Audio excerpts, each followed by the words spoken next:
The Mario movie is everything that a Mario fan and a video game fan in general could ever ask for. Ever since this movie came out, I was making shorts comparing the Sonic movie to the Mario movie, in particular because I am a Sonic channel, so there has to be a way for me to tie Sonic back into it. As you guys see, some of my most popular videos right here has 3.9 million views, even though it's a Mario movie trailer, and my name is Sonic Hub. So it's only right that after I saw what I believe to be one of the strongest video game movies ever, to give you guys my personal take, my personal review on it, and also actually finally answer the question that I've been asking since the first trailer when this movie dropped. Was the Mario movies better than the Sonic movies? We're going to discuss that, but before we do that, please subscribe to the channel right now. I'll give you a second to do that.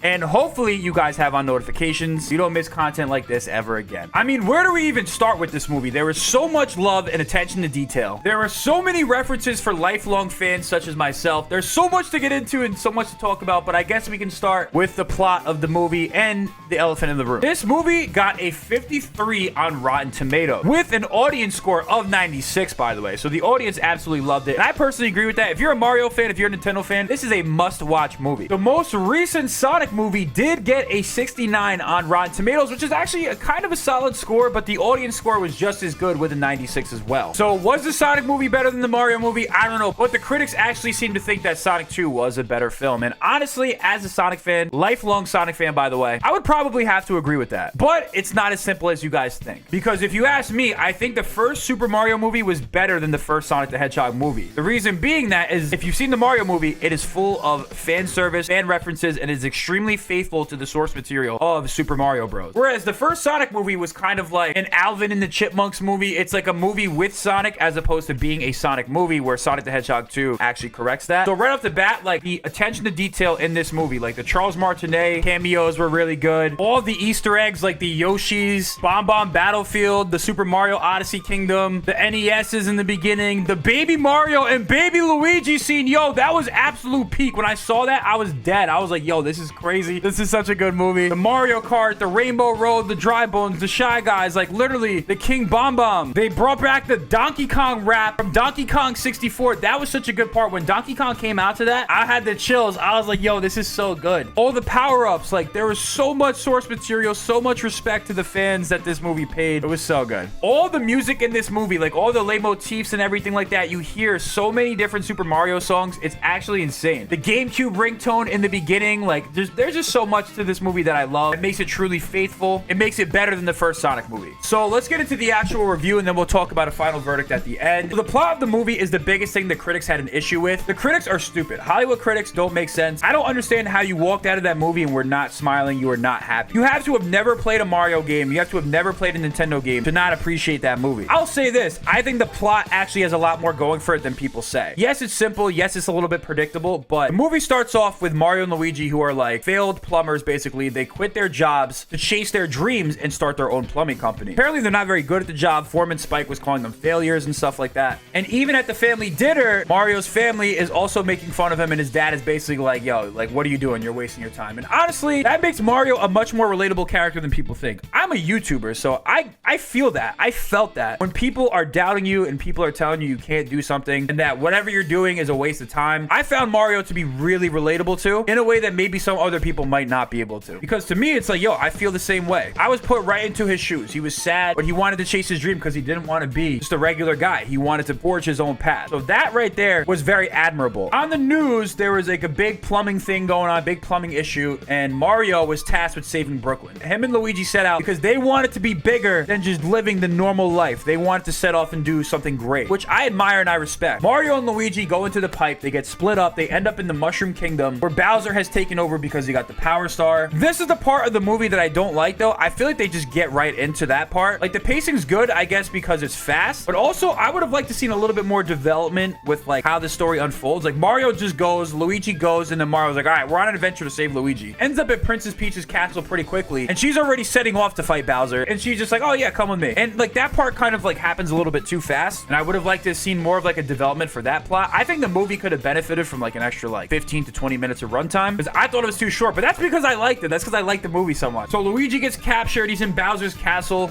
Peach teaches Mario about the ins and outs of the Mushroom Kingdom, teaches him on the obstacle course as to how he can, you know, progress or whatever, and how he can join her on her journey. They set off to Donkey Kong's world, where Mario has to fight Donkey Kong in order for the Mushroom Kingdom to recruit the Kong army. Go fight Bowser. Mario actually beats Bowser in a very nice scene. I really love the fighting scene. I thought that was really good, and that's where you really feel like Mario's starting to get it, because up until this point, he was just kind of like a bumbling, klutzy, like, I don't know what to say, but Princess Peach was way more like heroic than he was. That's one thing I didn't like. I'm like, yo, why is my hero, my childhood goat, such a goofball? You know what I'm saying? Like, why is he not a little bit stronger? But it is an origin story, and by the end of the movie, Mario is fully fleshed out as a character and his abilities and his moveset. So I think it all works out. I think all the characters were great, but we'll get into the characters in a little bit. So they do a Mario Kart scene, which was really cool. It was really nice to see the Mario Kart elements to the movie. That was one thing that was really hyped up for me in the trailer. On Rainbow Road, Bowser's army ambushes Mario, and Donkey Kong presumably get killed. They get swallowed by the eel, which was a nice reference to Mario 64. Princess Peach goes to the Mushroom Kingdom, where she eventually has to face Bowser, and he wants to marry her, obviously, which also is another thing I didn't like. I feel like they overdid the Bowser, like, trying to marry Peach stuff. Like, it was funny the first time and maybe the second time, but it was like, okay, can we make him like a menacing, evil, scary, like, dragon? You know what I'm saying? I feel like that part went a little bit over the top. Everyone loved Jack Black's Bowser, and I liked it. He was charming, he was relatable, he was funny, and they kind of humanized him a little bit, which was nice, because in the video games, he just like makes noises and stuff like that. He doesn't really talk except for Super Mario Sunshine. That was nice, but sideline that a little bit, because that's all, like, even at the end when he's defeated, he's still like doing the Bowser wants to marry Peach stuff, but like, whatever. Okay. Eventually, Mario and Donkey Kong make their way back to the Mushroom Kingdom. Crazy fight scene plays out. Princess Peach denies Bowser at the wedding. She literally defeats like all the Koopas at once by herself. Mario goes Tanuki mode, saves Luigi, and then all is well until Bowser's castle gets sucked into Brooklyn, where we see, actually, probably my favorite part of the movie was the final battle, because watching the entire final battle, I was like, yo, I think the movie is a little too short. I think the battle was not that intense. Like, it wasn't that crazy. But once they moved into Brooklyn, that's when the stakes started to rise a little bit. Mario and Bowser finally get the one-on-one that we've been waiting for the entire movie. Mario's getting his ass kicked, and then the best part of the movie is when Bowser's breathing fire on him, Luigi comes through with the shield and saves him. They both get the power star, and that was the best scene in the movie. Like, I had the chills watching that. I still have the chills talking about it. They defeat Bowser. Princess Peach shrinks him into a little tiny baby Bowser and captures him, and that's the end of the movie. That plot. The plot was very simple. Like I said, it wasn't that crazy, but it really worked well. And at the end of the movie, Mario's parents are actually proud of him, which is something I like to see. Like, that character development, it was a very subtle part of the movie, but not a lot of people picked up on it. And I think there was true development for Mario. I think there was a true underlying plot. Like, the relationship between Mario and Luigi was also really good. That was one of my favorite parts of the movie, especially with the baby scene when Luigi gets missing. Like, you can tell that they really care for each other, and Mario's finally beating the bad brother allegations that many people have given him throughout the years in YouTube video essays. At the end of the movie, though, the fans really got what they wanted when Mario and Luigi take on Bowser, because it's the Super Mario Brothers movie, not the Super Mario and Peach take on Bowser movie. At the end, we see Mario, Luigi with the Power Star